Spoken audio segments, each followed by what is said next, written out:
태풍 카눈의 진로 그리고 폭염 전망을 전문가를 연결해서 좀 짚어보도록 하겠습니다.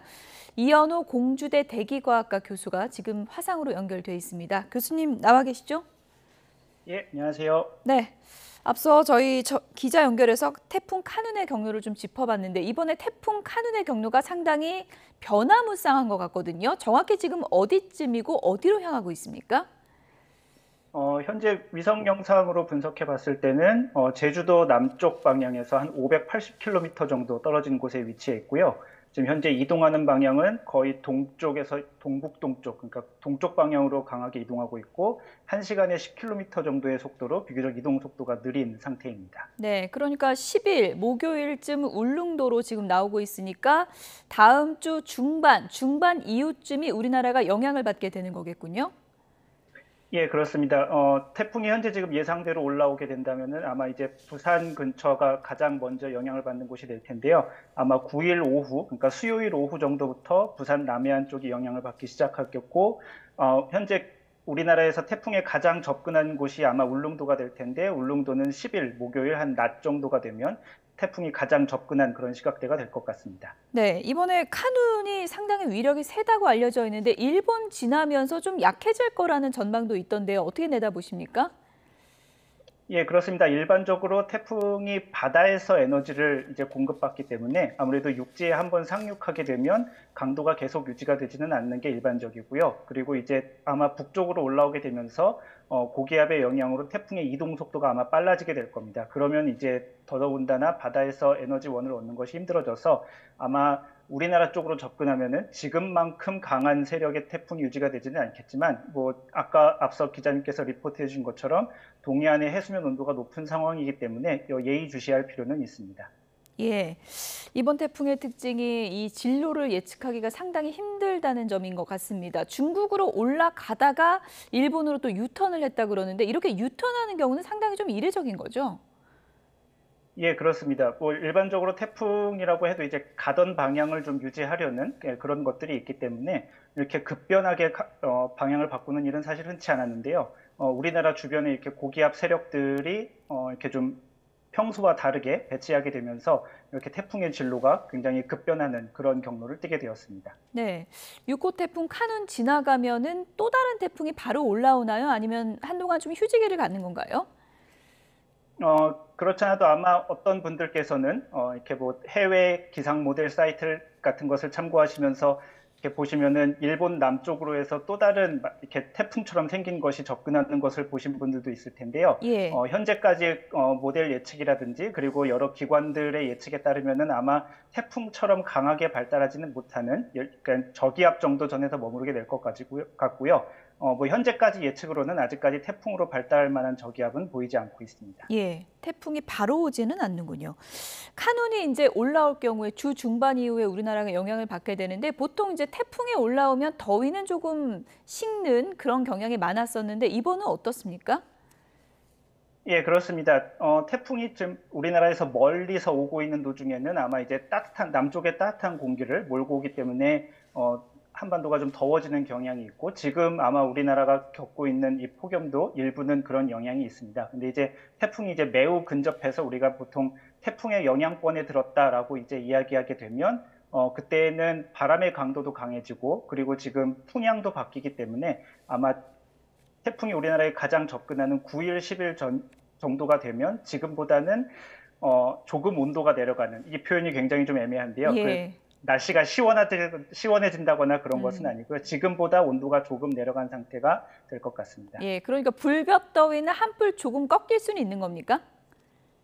글쎄요, 그 더위가 꺾인다라는 표현을 쓰면 예. 들으시는 분에 따라서 뭐 이렇게 그럼 날씨가 시원해지는 거냐라고 반문하실 수도 있는데 그런 상태는 아닐 것 같고요. 한 예. 1, 2도 정도 내려가는 수준이 될 것 같습니다. 네, 지금 뭐 거의 더위의 절정을 지나가고 있는 상황이니까 강릉 같은 경우에는 이틀 연속 초열대야 현상이 나타났습니다. 그냥 열대야도 아니고 초열대야인데 이거는 일반 열대야랑 어떻게 다른 건가요?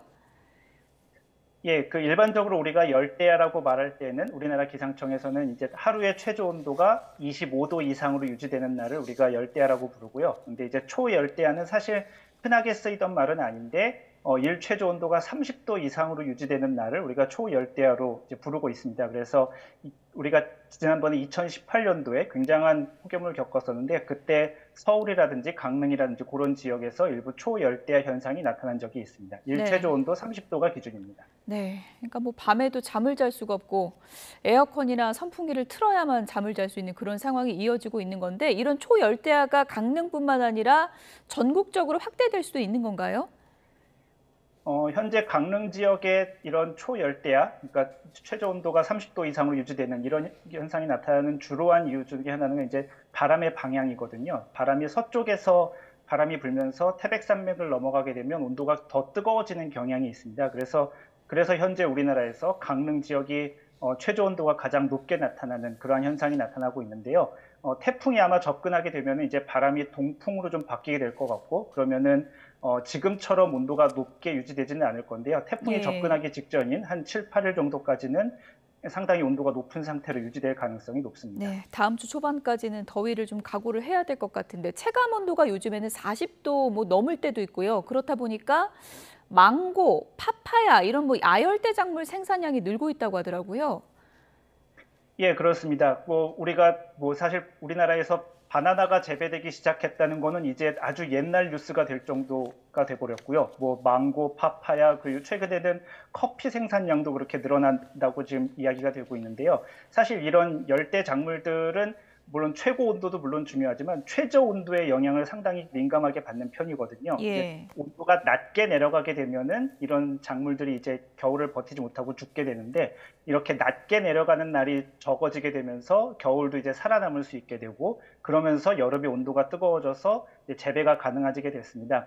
예전에도 우리나라에서 이제 남해안 일부 지역은 우리가 기후학적으로 구별해 볼 때 아열대 지방이다라고 이야기할 수 있었는데 예. 그 지역들이 이제 점점 넓어지면서 전라남도나 경상남도 지역은 이제 우리가 기후 구분표를 살펴보았을 때에도 아열대 쪽에 좀 더 가깝지 않나 이렇게까지 날씨가 변한 상태입니다. 네, 이제 일상에서 접하는 음식도 기후에 따라서 달라질 것 같은데 사실 역대급 폭염이 우리만의 것이 아니고 지구촌이 지금 끓고 있습니다. 유럽 얘기를 좀 해보면요.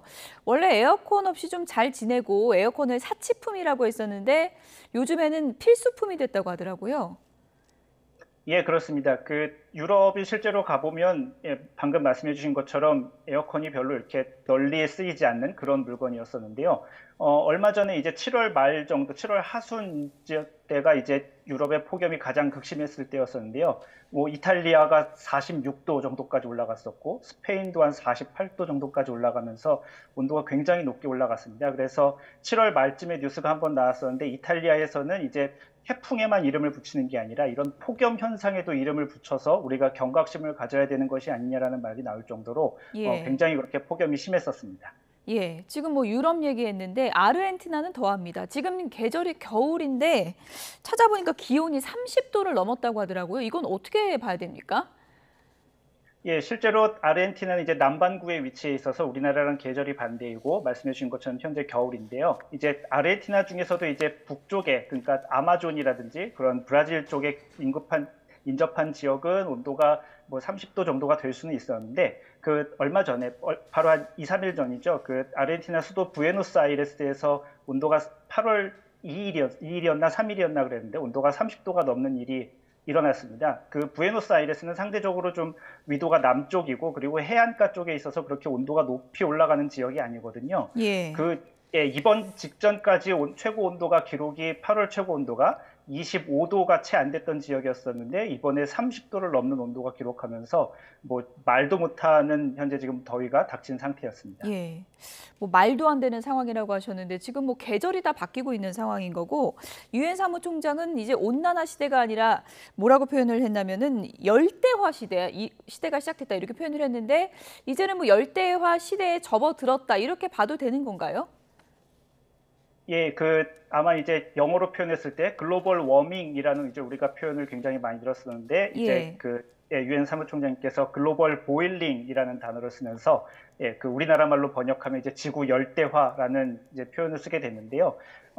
실제로 지금 온도가 좀 비정상적으로 좀 많이 올라가고 있습니다. 여러 가지 요인이 겹쳐 있긴 한데요.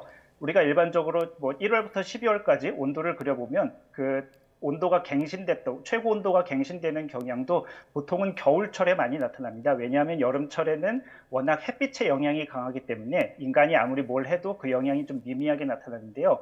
지금 현재 6월, 7월 해가지고 계속 최고 온도가 이전과는 다르게 계속 급값을 경신하고 있는 형태로 전 지구적으로 그렇게 나타나고 있습니다. 그래서 우리가 지금까지 알던 그런 것과 조금 다른 상태의 최고 온도가 지금 현재 나타나고 있습니다. 예, 글로벌 워밍이 아니라 글로벌 보일링, 이제 지구가 끓고 있는 그런 심각한 상황까지 왔습니다. 유엔 산하 기후변화 협의체도 앞으로 10년이 골든타임이다. 지구의 존폐가 10년 안에 달려 있다. 이렇게 얘기를 했는데 경각심을 좀 가져야 될 시기인 것 같죠?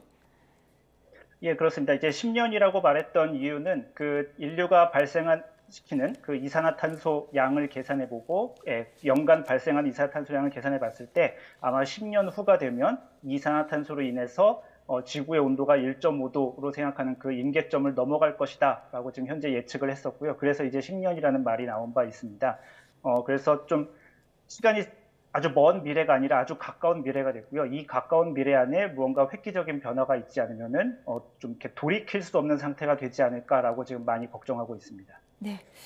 태풍 카눈 진로와 폭염 상황 전문가와 짚어봤습니다. 이현호 공주대 대기과학과 교수였습니다. 오늘 말씀 감사합니다. 예, 감사합니다.